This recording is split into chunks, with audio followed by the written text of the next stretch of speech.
welcome to the Groovy Gurus again. I've been partying for days. I've had the flu. I thought I was going to die at one point. I'm feeling a bit better now, just about.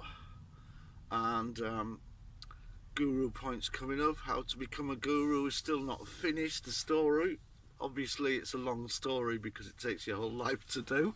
And the issue this morning is that people are complaining out there in the media, social media, about phony gurus and what's a good guru, etc. Everybody's the same. Some of us are further down the path than others, but it's like the spiral. At one end it's tight, it's tiny, and it's a little spiral, and at the other end it's big and open, and it's a big spiral. But it's all the same spiral. Words are just words, they hang in the air, you hear them, boom, they're gone. What you think about them, yeah, that's important. Some words have very clever, frequency resonances that make things happen within your body that are much more interesting and spiritual than you might think. When I say spiritual, I mean are assisting you in tuning yourself, like the radio. We are like a cosmic radio. If you tune yourself properly, you will start to receive stuff, information, energy, connection, the sense of being, trusting, love, happiness, joy, real heartfelt stuff. Work on your inner truth really a lot. These things help you to become enlightened. And once you go through the door and you do the crown chakra and you've had this sensation of what the Dalai Lama calls true realization, he talks about it because he knows he hasn't done it, then you have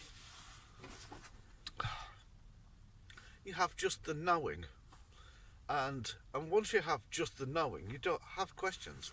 You see, when I'm talking, I don't ask any questions anymore as such. I just say what I know, because you don't do anything else. People say, oh, blah blah blah, what about Christianity, how good is that?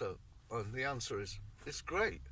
The notion of a Christ figure and Christ energy, and the message that he gives, and the birthing of the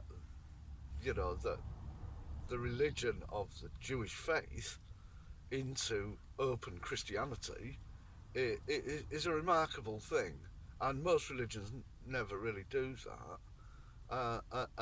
And more recently, the Muslim faith has a prophet that people go, oh, Allah, and Allah is a word. It's a vibration that they understand. It connects them to the universe. In my own religion stroke doctrine practice that I'm writing for people, one of the other people involved in it has a prolific output of stuff that's spiritual in nature, and he is he's like one of our prophets. He talks and acts and behaves like a prophet, and strangely, miraculously, wonderfully, his name is Muhammad. And what's that about? How is this the case? He's not the only prophet or other person involved in the harmony. He's just one person who writes all this stuff, and it's exactly like what I write, but in another place, another point of view, mostly Muslim in content. Yeah, he's got a friend who's extremely scientific, who also comments on his work and say, oh, well, that relates to this aspect of DNA, or this relates to the scientific side of it. And science is trying to become a religion, isn't it? It's doing its best. It's absolutely useless at it, and it keeps messing up the planet. And I was really into it when I was a kid until I discovered that no, this stuff is dangerous. It's dirty. People use it for war. They kill each other with it, and they imprison people with it. They use it as a mental um, fear factory. They do stuff with it that is just rubbish. What are they doing? If literally, if I was running this planet, I'd have the tightest regulations on scientists.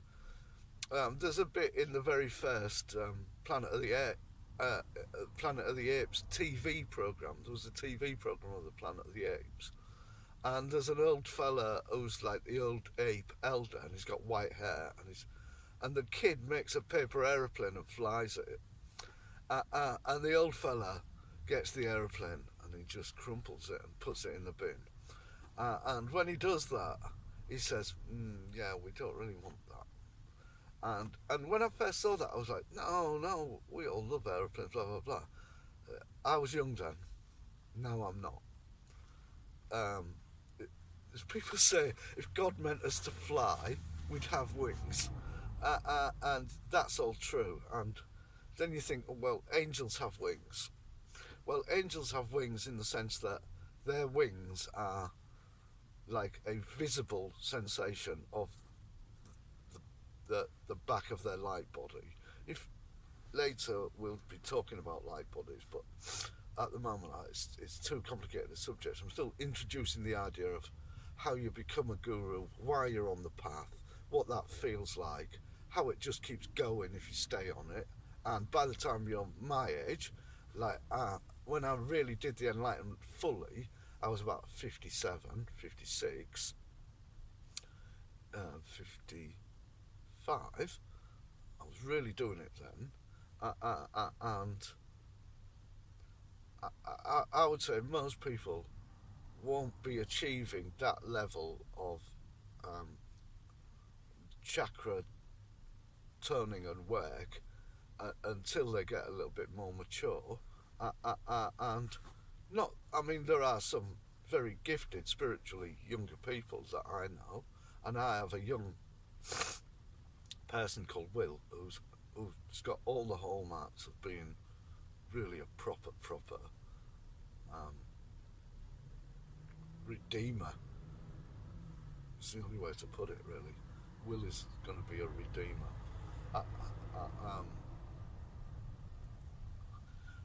I'm so happy that I've met him.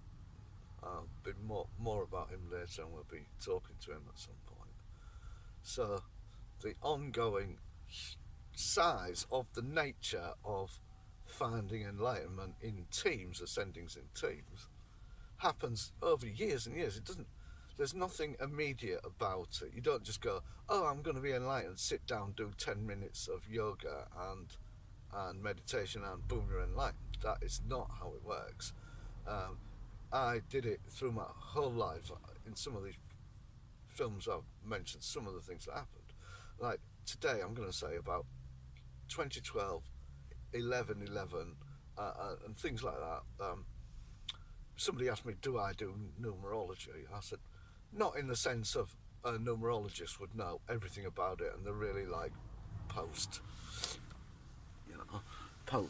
studying the Kabbalah and all of that, I'm more interested in things that directly connect you rather than studying. So, in those days running up to 2012, before the event of the 12th of the 12th, 12, which is the 12th of December 2012, there was all this stuff about the end of the Mayan calendar and the fact that the Earth is going to turn on its axis and the whole of life is going to be turned on its head, yeah?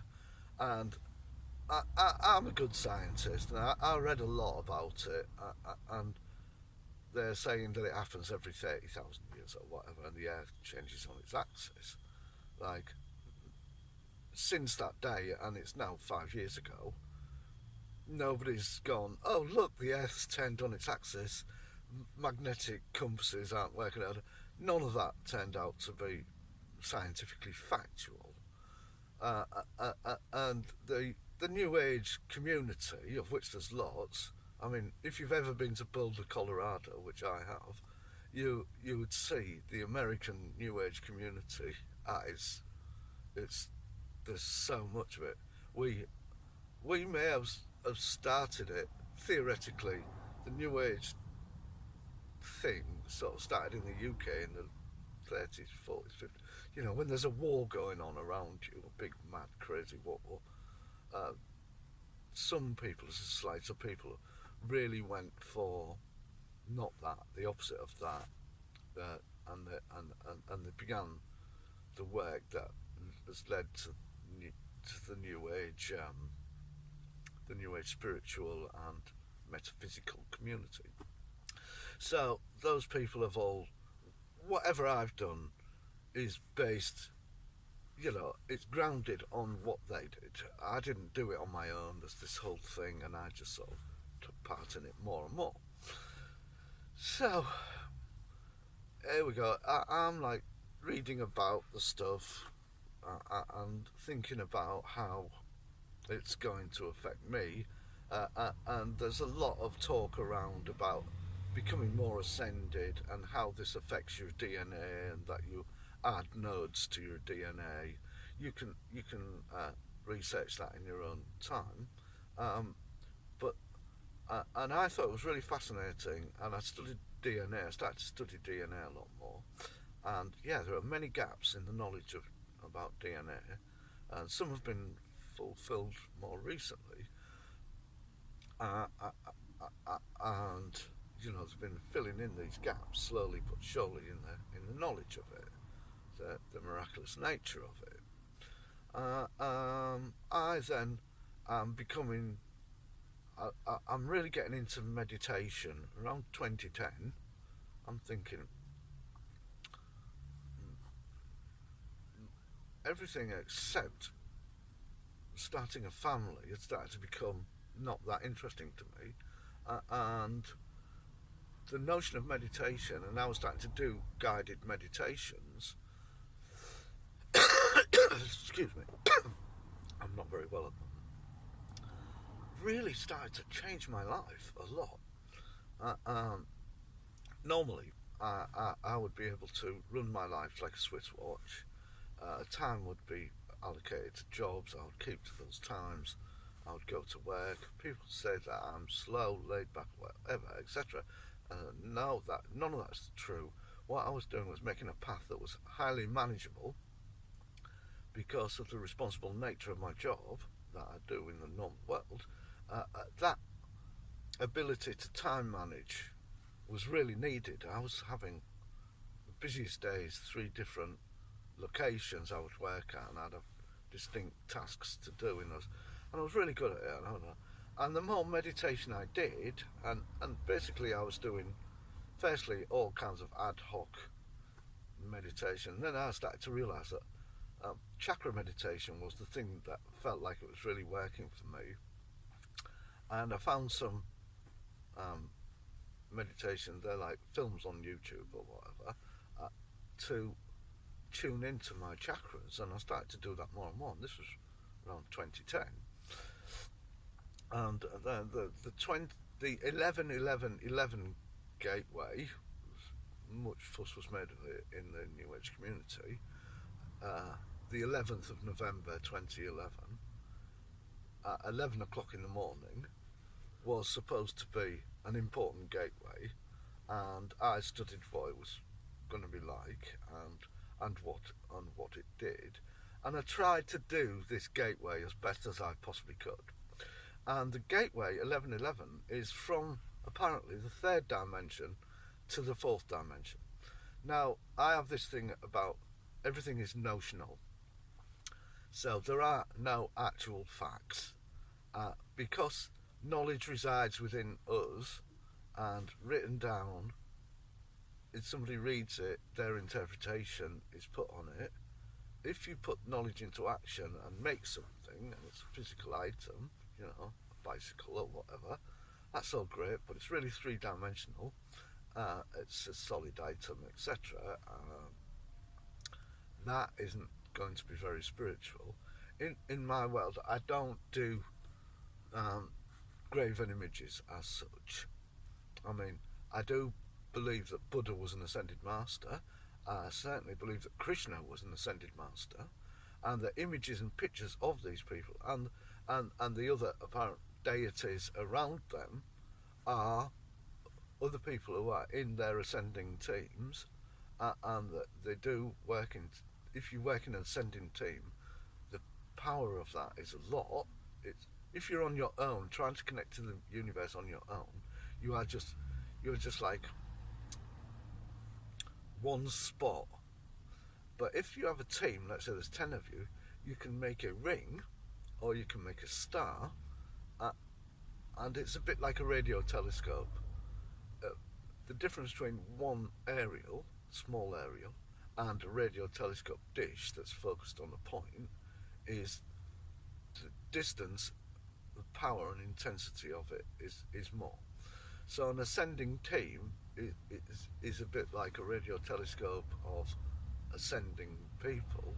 If they're together and they're doing the same exact thing, that will help them connect. I mean, there's many ways of helping you connect, and we'll get into that later. What I'm talking about now is how I in particular became a guru, so that you understand that when I say stuff, I'm not just making this stuff up. It's been mad path revelation for me. Suddenly I'm this thing where I feel everything I say is able to help people get on to their own enlightenment. And I learnt that by in this period when I was doing a lot of meditation. What I would do is in the morning I'd listen to satsang by somebody. It didn't really matter who it was, and I have a whole list of different gurus that I'd watch in the morning. And I'd listen to their satsang, and while that was going on, I'd start some of my sound meditations. And when I do sound meditations, I'd mix them up together. I'd have one layer of sound that is saying, oh, this layer is helping your DNA rebuilding or whatever.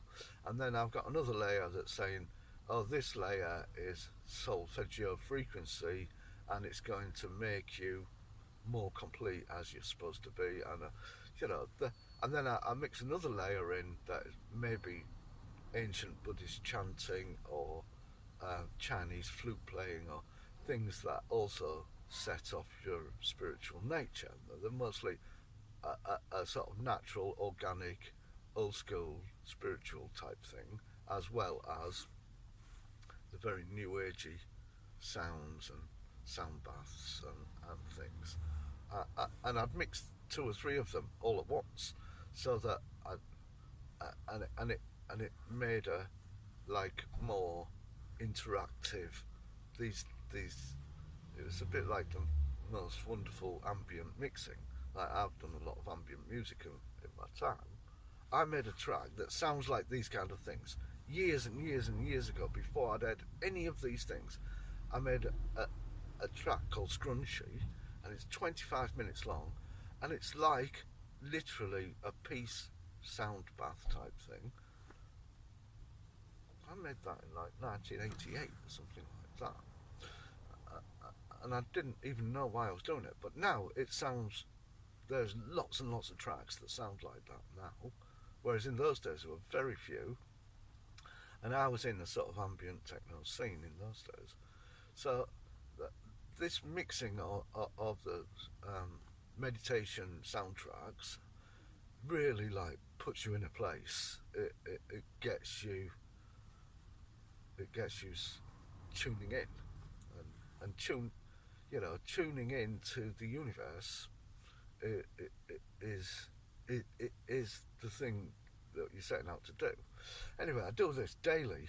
Satsang is on. Nathananda is talking about how to open your third eye, or how to get your kundalini working, and like under the harmony, every doctrine that's ever existed in the world can be explained, because the harmony is talking about how DNA connects you to the universe, how your cell structure, the outside of your cells, can be tuned to actually sense what the universe is saying, and what your real, what it's really about being in the universe. Um, people say that dogs and cats and things haven't been closed down the way that we have, so they have this natural connection to the universe. And in the old days, people who practiced witchcraft, old school spirituality, had a familiar, which was an animal, usually classically a black cat, and the Egyptians found these creatures very fascinating and spiritual, and there's a lot to be said for looking at your creatures and see that the creature is naturally connected to the universe. It's instinctively getting its needs met, but when I look, I've got a little dog. It's a Mexican Chihuahua. My ex-wife made me buy it for my daughter, and when she was going, "Oh, I want this Chihuahua," I was like, "No, please, not a Chihuahua." She's already got like 3 huskies, or she used to have Belgian shepherds. For somebody who's kind of a bit crazy, having big dogs. I know she's got another one now. She just went and got it at the weekend. It's okay, but it's overexpressed. Anyway, we go to get this Chihuahua in the truck. All the children are there, and we go. And they go into the house. I wait in the truck for them because I want them to have their joy, and I don't want to impose any notions that I might put into it, as grumpy old sod, about acquiring this Chihuahua, which me and my ex-wife's dad paid for. They didn't pay for it. Anyway, the thing comes into my truck, and it's called Louis, and the second he turned up, I was like, wow, it's incredible. I was so pleased with their choice of what. And this dog was really cool and chill. I still have him. He's going to be in the films. You'll be seeing him. He's so cool and chill. And when you look at him, you can see that his third eye is working. Once you've done your third eye, you can. There's a lot that you know that you didn't know before.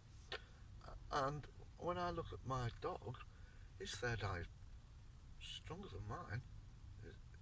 He's more naturally always open. And humans have the problem of the world comes and shuts you down, stops you doing what you're supposed to do. The third dimensional world is really good at making you not be spiritual, as it were, and getting you into being in your box,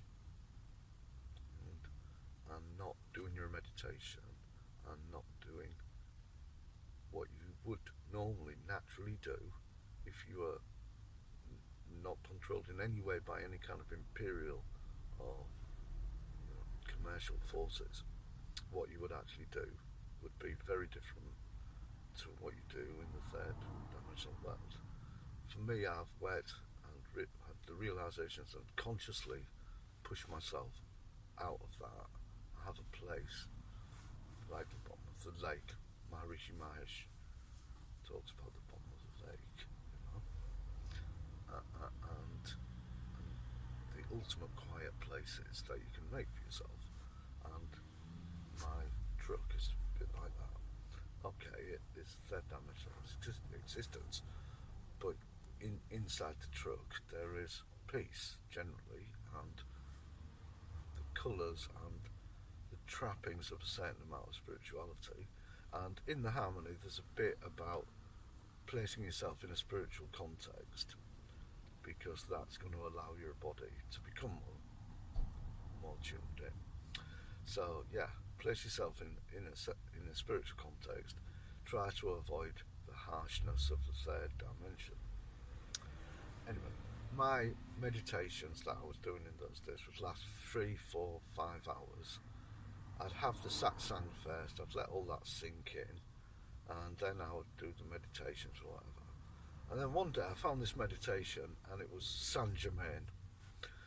So I have a friend called Cosmic Karen Safar, who's a singer, and she's an extremely ascended person. And I didn't really realise this when I first met her.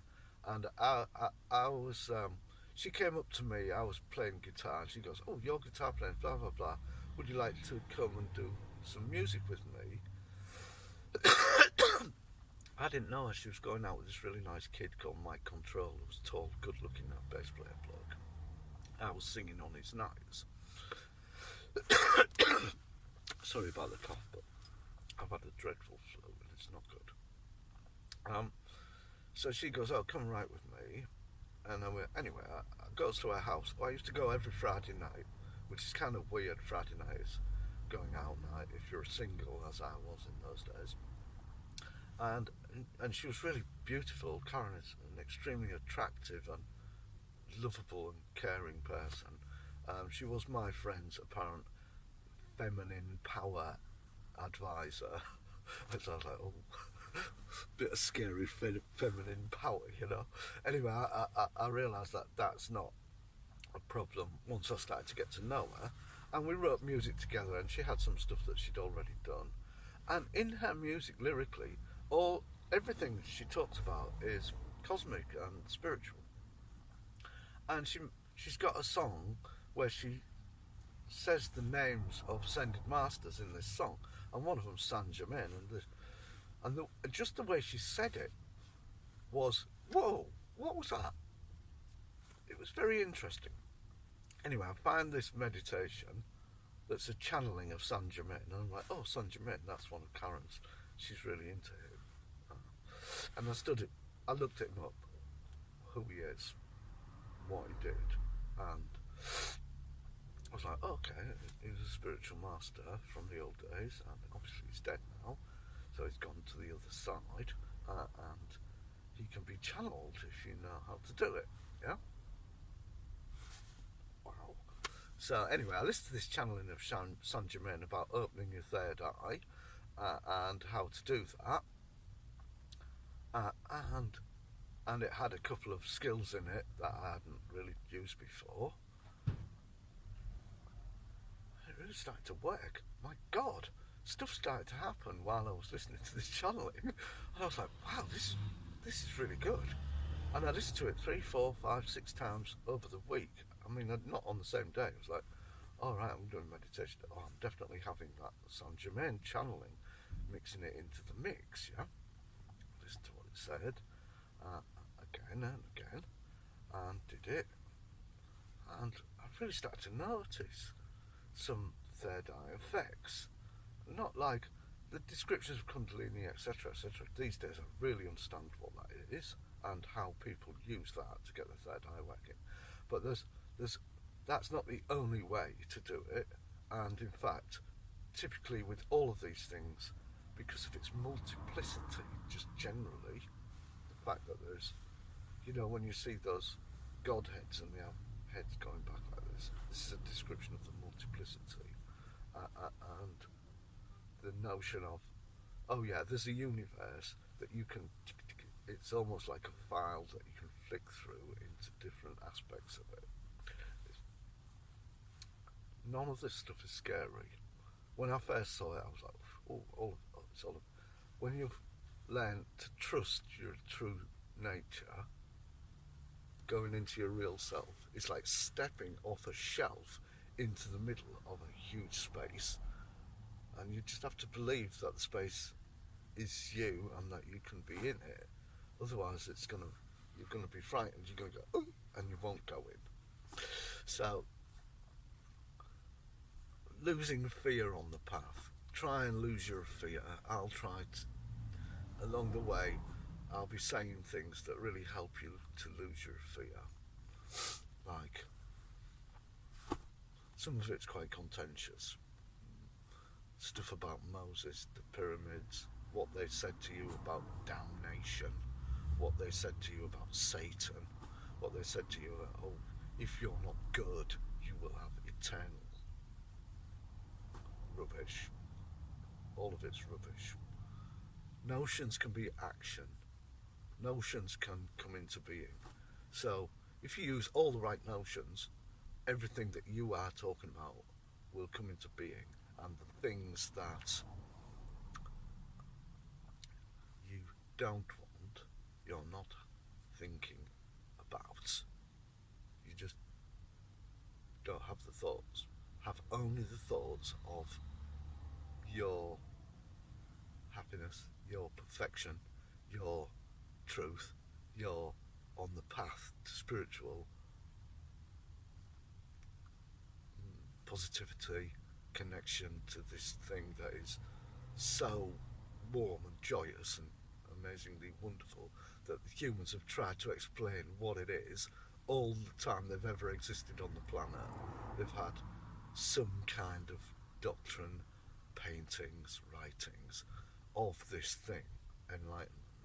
Everybody has chased it from the minute they were born, and it's because of the nature of your inner being and what it's like, how clever it is, and we are told a lot of the time to ignore that. So I'm going to be telling you not to ignore that. I'm going to be telling you to listen to your intuition.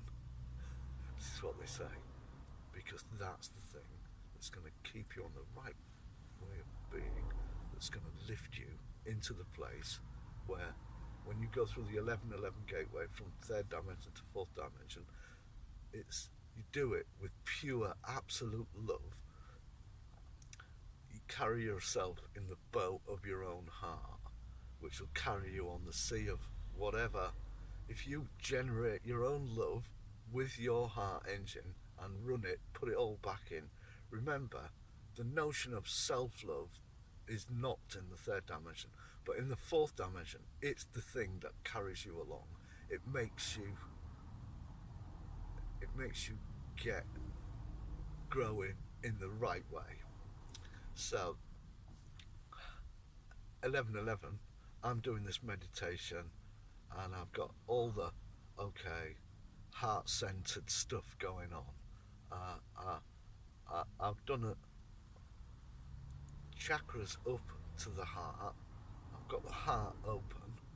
My wife was there and the baby, and it's going on, and it's about half an hour before the gateway was supposed to come up. Like, the power of suggestion and the notional ability of a human to generate a notion that suggests to you something should happen is part of the skill set of becoming more enlightened. You have to suggest that you're going to, and whatever you use, in this case the 1111 gateway, to help you get through these points and places, it's all good to go. Listen, we are all saying that gateway happened 11/11 on November in the 11th, yeah? Well, that's great. But as far as I can tell, and it's pretty accurate, I think, all these gateways are notional and they're still open. So you can still get through them. And you will want to in the end. I did. I started to develop an incredible desire. It was just like, oh, my body. It was a bit like when you drink something, that's like a good smoothie or whatever, and you can feel your body going, oh, what was that? I really like that. Can I have some more? And it makes you want it. It's not a conscious desire. It's your body going, God, I really like that. Can I have some more of that, please? And that was happening. Anyway, I'm doing this heart chakra meditation. I've really got it working. And I said, come upstairs, you guys, and take part in this gateway. And I was using the song Imagine by John Lennon as part of the overall thing of the gateway, and John Lennon was good at promoting love. He was really good at that. He promoted love in a way that other people only dream of even mentioning the word. And he knew what it was. He'd been given a life, got himself a life, where he had a lot of time to think, and he was a writer, and obviously he was a very popular musician. But there were plenty of other popular musicians at the time, Keith Richards, for instance, and none of them promoted love in the way that John Lennon did. He did it in a massive. The whole world got it. He was the nearest thing to an ascended master, and when you look at him more carefully, whether he did lots of meditation, and he did, obviously he went to see Maharishi Mahesh Yogi, he knew him personally, so that level of connection to somebody as ascended as that is going to help your ascension a lot. So I think John Lennon and George Harrison, the Beatles guys, really got a lot out of that. Obviously George met Prabhupada and really got into Hare Krishna, but I don't think Lennon did that. I think he stuck with the original transcendental meditation and gave that his, he stuck with that. He didn't really talk much about it in public, but he did these things, made strong suggestions about peace in the world and stuff, and when he was doing that there was a lot of war going on, and the wars did all stop in the end at that time, or the ones that they were mostly complaining about. But the human race still hasn't sorted itself out in the third dimension. It's absolute rubbish.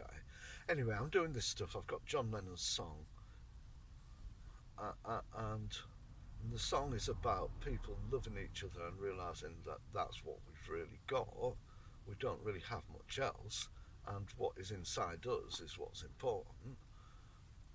And there's the line of no more greed and hunger. It's notionally utopian in its nature.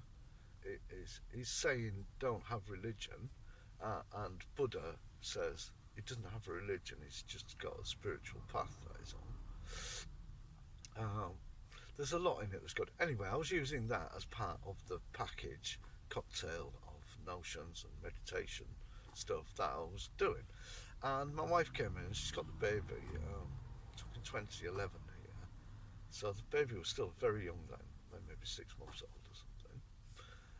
And she's got the baby, and she's just the way she was with it, holding it to her heart, and the baby naturally wants to connect with mum's heart, and I got them together and let them come to my heart as we went through the gateway, and it was a magic moment, and we have this fantastic love field that we've generated, and everything was really good, and my ex was like, wow, she didn't really expect what was going to happen. And obviously then you realise that the gateway, the way to traverse the gateway is to use pure, absolutely untainted, wonderful love. Was the gateway. And so after I'd done it, it's another year before 2012 is going to happen. But I'd already felt this thing where you're really going to use love as your main energy. And I've been doing this for ages, and I didn't even know it.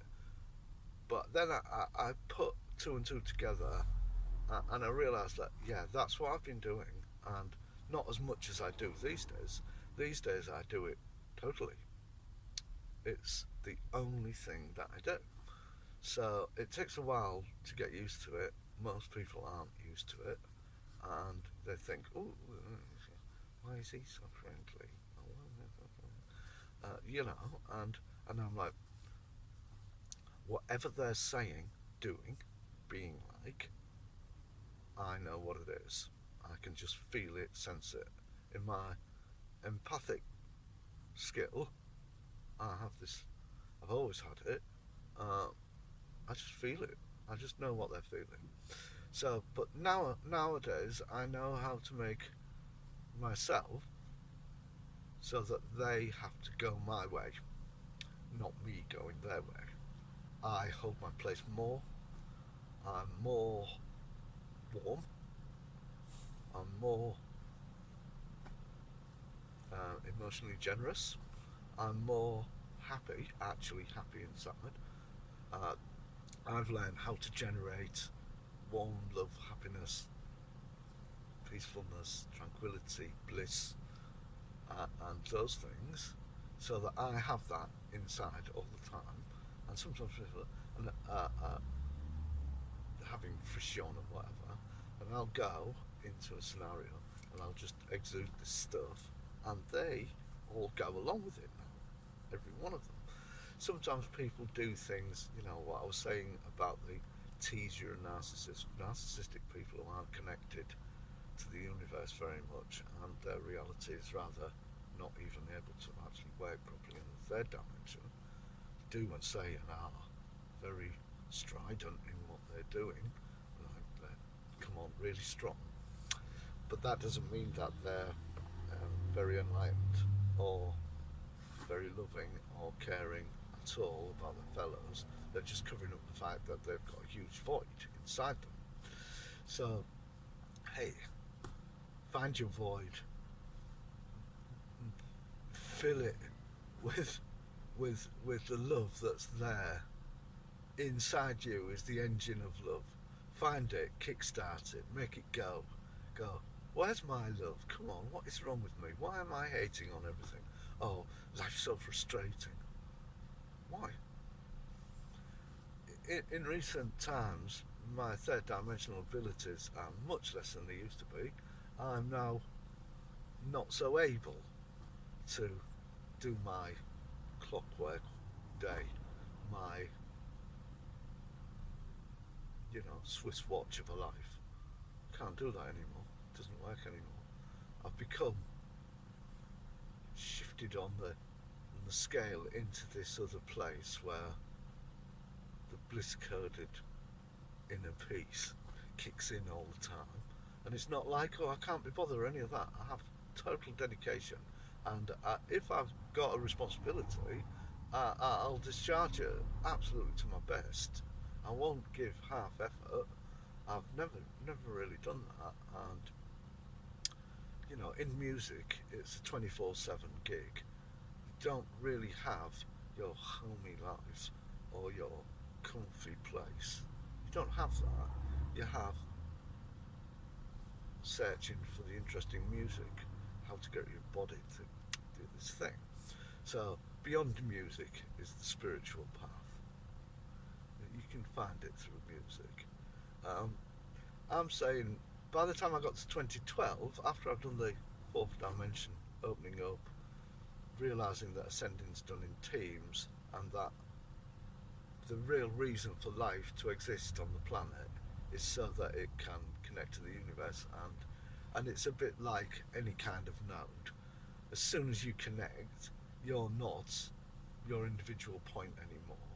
You're a node on the bigger thing, and you can choose to close, disconnect, or you can go, oh my god, and open and share and let it out, give it to the next person, and do what Buddha does. Once Buddha has reached his truly enlightened state, he almost always, in every image of him in that state, is then sharing that. He's giving it to you, if you're looking at it, whoever is looking at it. And that, because it's in paintings of him or things that people have remade images of Buddha doing whatever yoga is doing, they you can get tuning into the enlightenment sensation from that. I have one particular picture of Buddha. It's the most cosmic, celestial looking Buddha picture, and he's in total enlightenment, and I'll show you, he has his hand like this, that's what I call the Buddha hand, and we know that this is the giving hand chakra, the right hand, and if you he's got it nice and flat, like he always does, it will radiate whatever your cosmic sensations are, whatever you're feeling inside.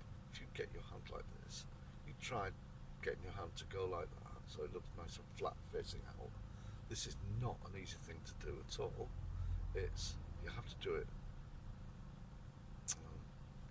really knowing that you want to, and it will give what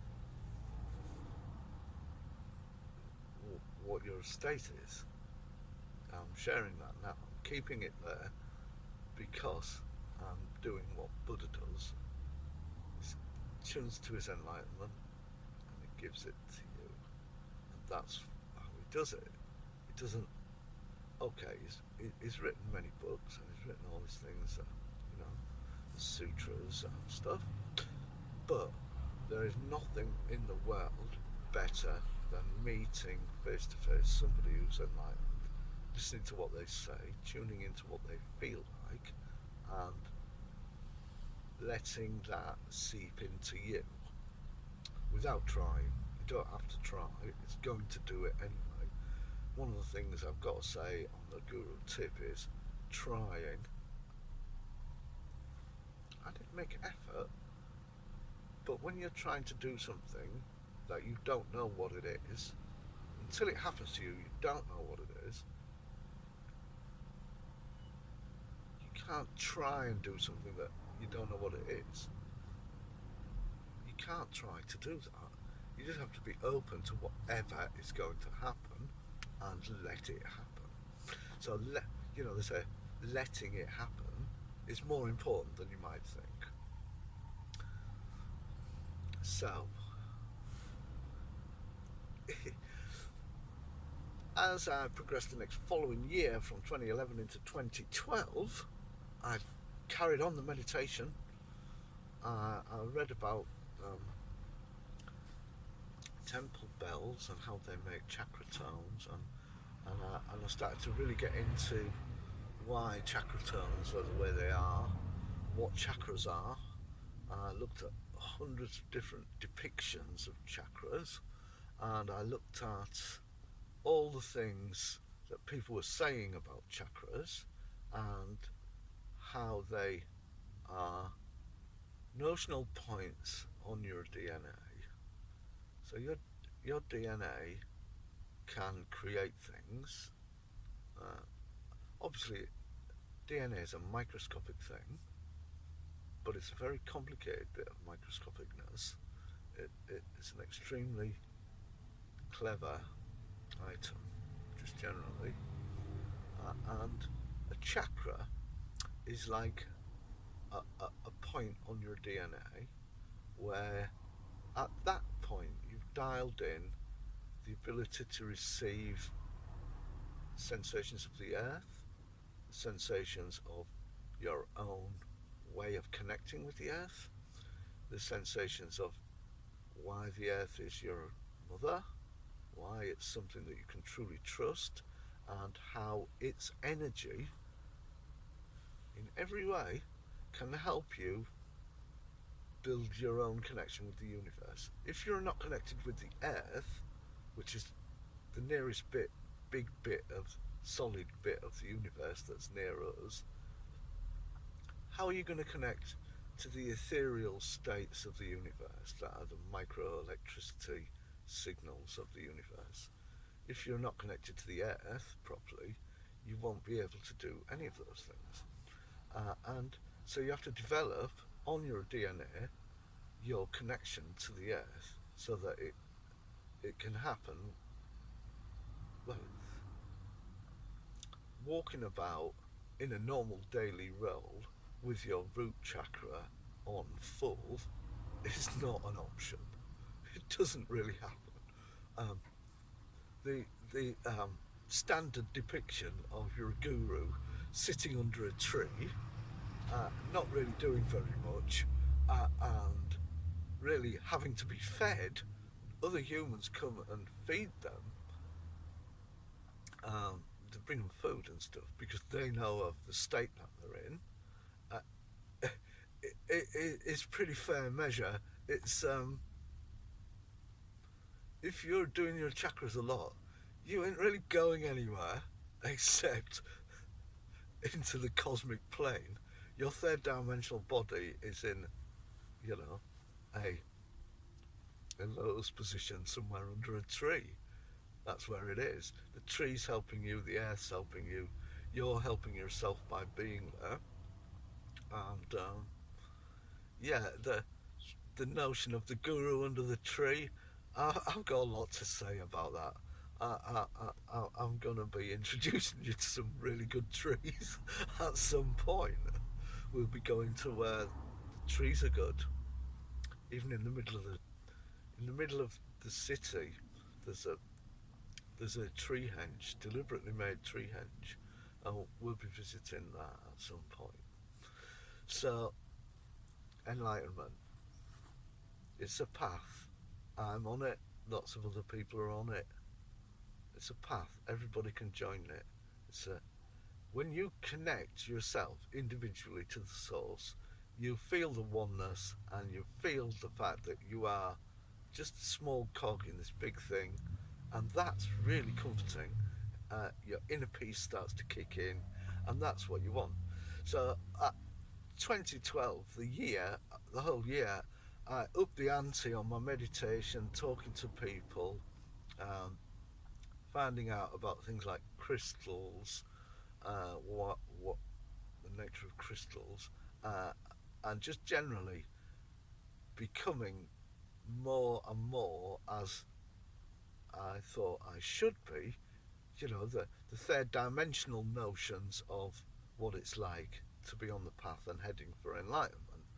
And then just the sheer suggestibility of that and the amount of it that I was doing it in the same way that I'd done music before, where I would practice 3 or 4 hours a day, and then every now and again there'd be some high moment where you're going to do a recording session, or you're going to do some sort of live event, and you've prepared brilliantly well for that with your practice, and then you go and do the live event, and I would try to be what I would call super good in front of my friends, peers, audiences. I was being paid to do it, and in the studio nobody's watching except the engineer and the people whose music it is, and that's actually more difficult. But again, the same thing, I would be super applied to the task of making this drum kit or whatever I was using contribute really well to these people's music. And I crave the respect and good opinion of my musical peers, and some of the people that I work for are fantastically good at music, and if they thought I was good in the way that they were, I thought that it wasn't for my ego. It's all about developing your musical personality. If you're feeling truly that you're on a particular level, like that, musicians that I respect deeply are saying kind things to me about how I've contributed to their music, I find that rewarding, and it helps me develop into the musician that I want to be. And I don't really hold with this ego thing. Becoming really accomplished at something, it's not an ego thing. It's about training your body to do what you're going to do really well. And I applied this kind of way of being to my spiritual path more and more as I got more and more interested in it. There is the Seve Ballesteros way of doing things. Seve Ballesteros is a sportsman. I've got lots of issues with sport, but in this case it's about practice. And Seve was the world champion at his game when he was at the height of his game. Nobody could touch him. He was head and shoulders beyond everybody else in his game. And before he did a shot, he would practice it 3 times until he was feeling comfortable that he was going to make the shot kind of how he thought it was going to go. And then he would actually just step in and make the shot dead clean. When he actually went to make the shot, it would be, he'd just go in and make it. He carried what he'd just done into the practice truly into the shot by just going, he'd do the practice and then just step in and do the shot. And then, most interestingly enough, after he'd done the shot, regardless of the outcome of the shot, he does it every single time, he'd step back again and practice the shot again 3 more times. And that level of practice, that's what I took as what I call enabling practice. The practice that makes it so that you can really, really do what it is you're wanting to do. And I carried that level of practice into everything, including my spiritual path. Like, obviously, these days I have my non-de plumes that I use as my guru hood, and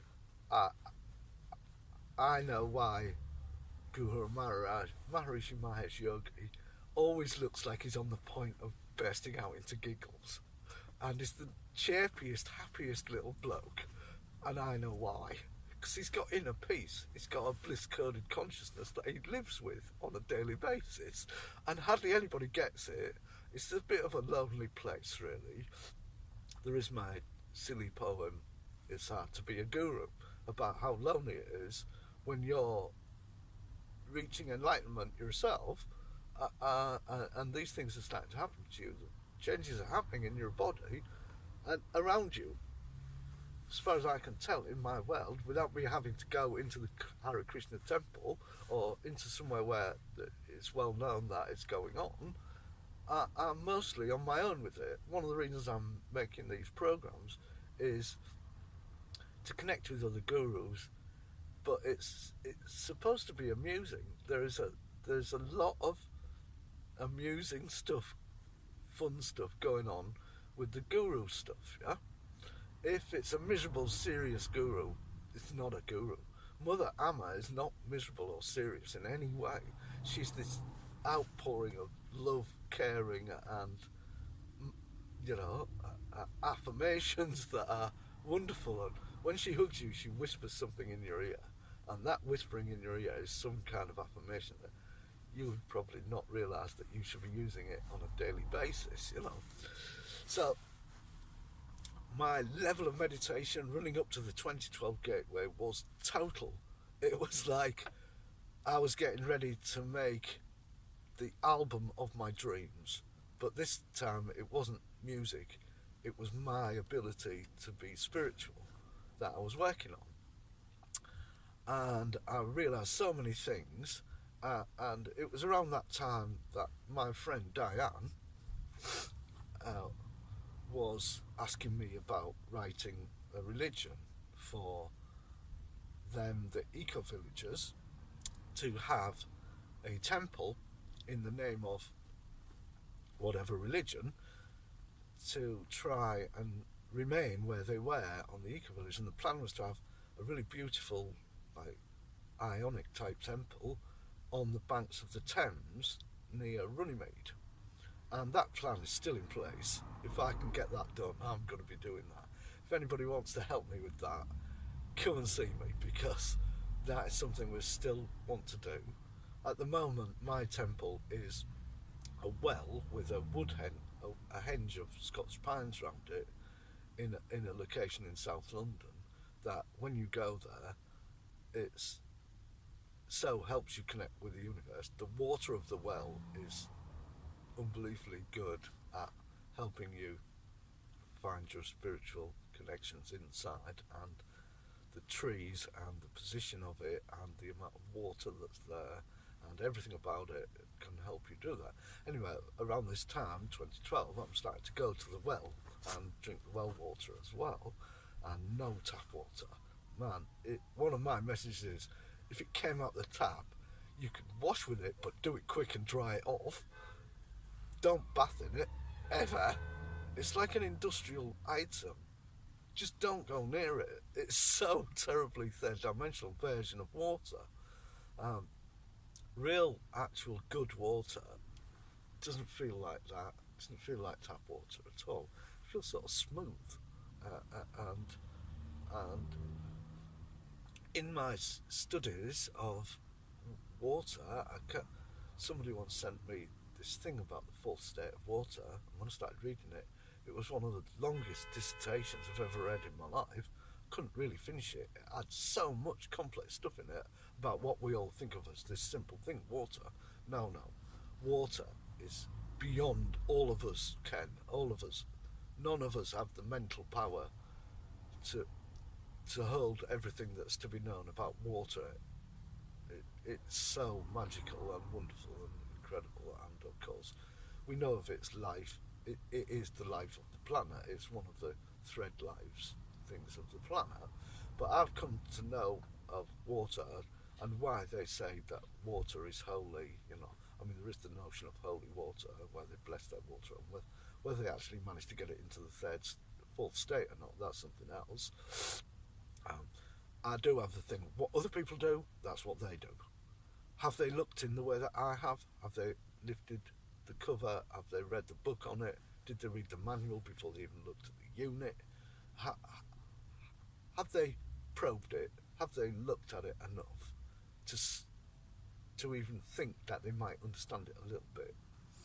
So water is like that. It's a subject where the manual that comes with it, you need an articulated lorry basically to carry it about.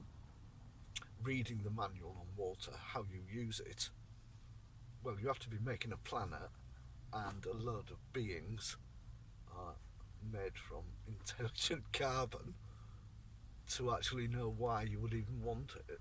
And people take this stuff for granted in a way that they really shouldn't, and they have to learn that their water. I notionally describe water as an aspect of the goddess. I use the goddess as, if you want to use a deity, I like to use the goddess. Basically, I believe that every deity has a potential to be real. So there are many gods and goddesses down the years or whatever. So I'm just using the idea that the female aspect of divinity is more useful at this time if you're going to spread enlightenment. I'm going to use a female aspect to do that consciously, because the male aspect has been used a lot by many different practices and devotions, and I've found recently, close and personal in my own life, that girls these days come on with incredible spiritual ability sometimes that I found mind-blowing, really amazing, and I've tried to reflect that in the writing of my religious doctrine, Bible, handbook for life, call it what you will. I call it the book of life when I'm writing it. What you're doing, somebody will say, oh, what you're doing? So, oh, I'm working on the book of life, and that's the book that I'm writing, that's the religion.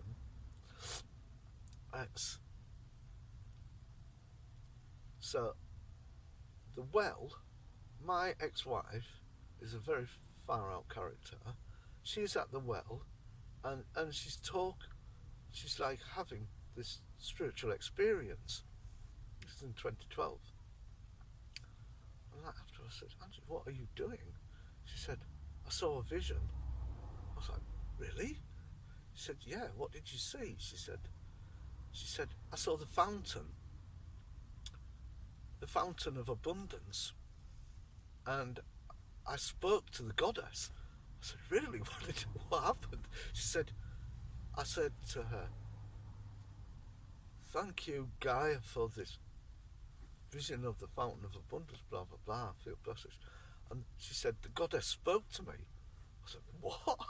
The goddess spoke to you. What did she say? She said, my name's not Gaia. I don't know who that is. I was like, wow, that's weird. She said, my name's Isis Maria Sophia. You can use any of those names. I didn't know what Angie knew about this stuff. I didn't think she knew that much about it. She's not really the most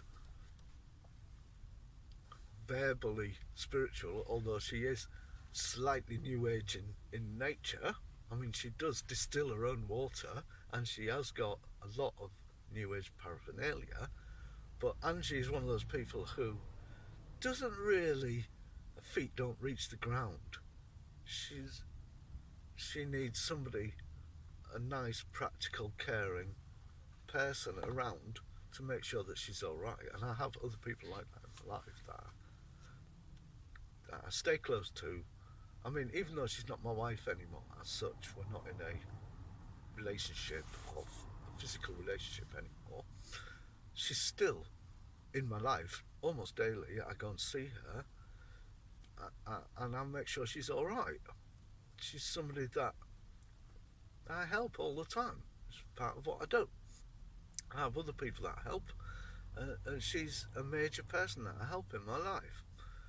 And devotion and helping other people is what you do when you're like me. It's what you do. So we're at the well. She's had this spiritual vision. The three things that are important about it is, one, her description of the fountain of abundance was very like other people's descriptions of the fountain when they see it. And there's song by the Grateful Dead, Ripple, which is a description of the fountain, and I sing that song. Her description was very like what it feels like inside when you actually describe the fountain in music. The idea that the goddess doesn't know who Gaia is was profound. It was like, what are you saying?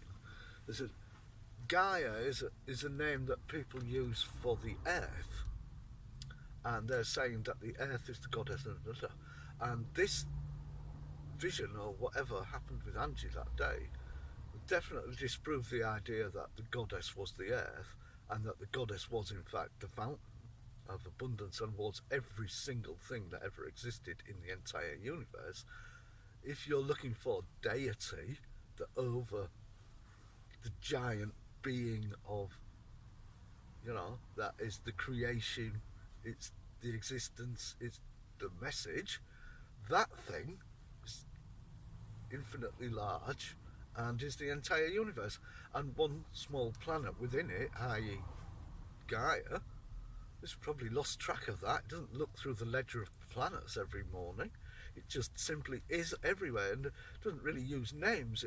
It's using Isis as an Egyptian name for somebody who worked in the pyramid and was a really, really clever scientific person who came on, was a spiritual leader, as well as the spiritual science of the Egyptians was really amazing, and Isis was a fantastic practitioner of that. But as far as I can tell, in my close and very careful study of these things, Isis was definitely a person, but her name was developed by herself probably to describe the sensation of the third eye. The high frequency sounds in that word, I, is I first, which is I. It's very high, the I, and the S has got more high frequency sound in it than you could generate consciously if you do it normally. And this high frequency bundle of sounds can produce really good spiritual effects inside your body. So, and then Maria, obviously we know of Maria down the years has been the name of Christ's mother, and the female aspect of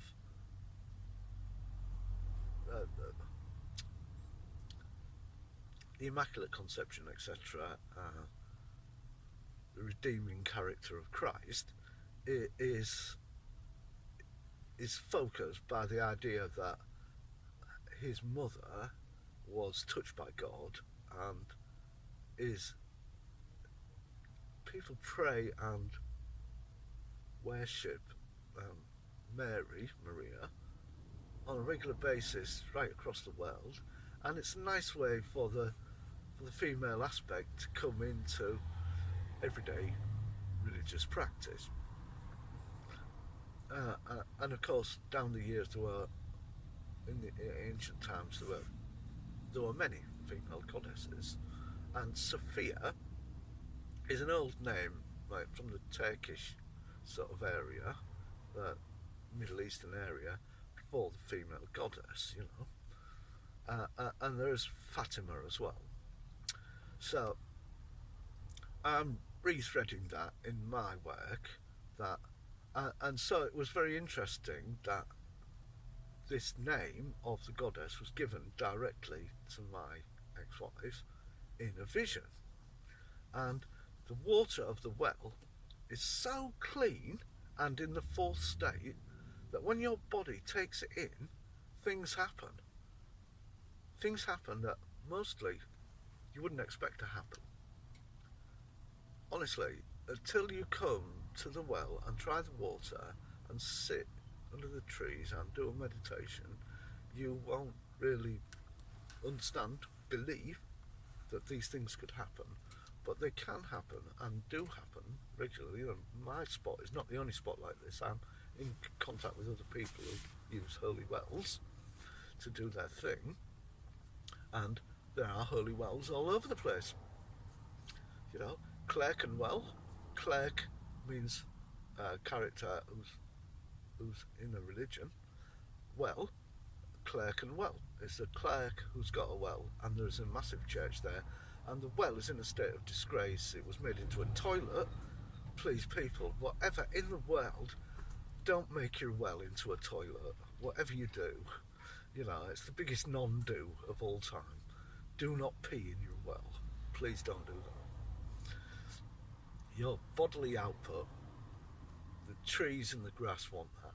The bushes want that. You get goddess points if you poo in the bushes. Don't poo in the water. On a normal day, if it's possible to not poo in the water, I definitely won't. I'd rather, I'm a big holder of the poo in the sawdust. The sawdust really wants your poo badly. It wants it much more than the water. When you poo in the water, the goddess cries a little tear. Trust me, she does. Okay, more of this how to become a guru later. But yeah, beef up your meditation. Get to 4 hours a day if you really want to be enlightened.